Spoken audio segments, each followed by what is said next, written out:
Umugabo umwe yari afite umugore, nuko umugore aza kwitaba Imana amusigira umwana. Wa mugabo niko gutekereza gushaka undi mugore kugira ngo nabura uwo mwana azakure afite urukundo rwa kibyeyi, azakura afite urukundo rw'umumama. Ariko wa mumama hageze ntabwo yabereye wa mwana urugero rwiza. Uko umugabo yazindukaga ajya ku kazi, umwana yasigaraga mu mirimo, umugore akamuhata imirimo itari ku rwego rwe. Nuko umwana biza kumuviramo uburwayi, ajya kwa muganga. Nuko ise amusurayo aramubaza ati, mwana wanjye niki gitumye urwaye bigeze ahangaha?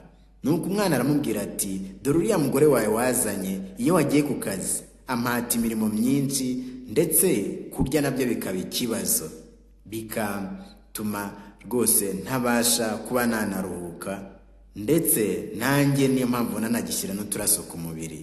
Nuko umugabo arataha abaza umugore koko niba ibyo umwana amubwiye ari byo, ariko burya umugore amubwira ati, ntago uriya mwana arabeshya, niko yabaye, ababeshya bagira ngo anteranye nawe.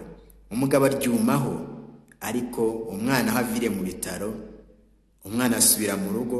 Umugabo aza gusa nk'ugiye ku kazi, ariko arajijisha yikinga ahantu.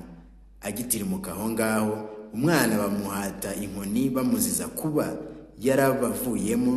Nuko umugabo arahindukira asanga umwana arimo arakubitwa, ahita abona yuko mu by'ukuri wa mwana ibyavugaga ari ukuri.